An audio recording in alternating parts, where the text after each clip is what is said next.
आज अतिशय सांगताना दुःख होते। महाराष्ट्राचा एक लाडका उपमुख्यमंत्री,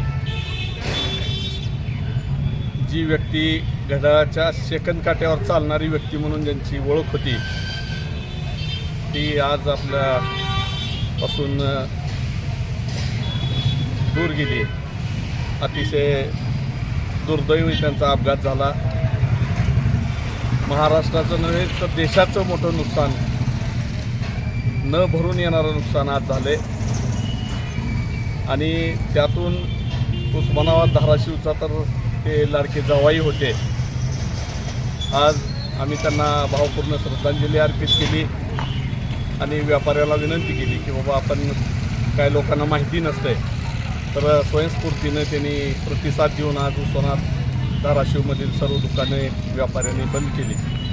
त्याबद्दलसुद्धा सर्व जनतेच्या वतीनं व्यापाऱ्याचं मी आभार मानतो।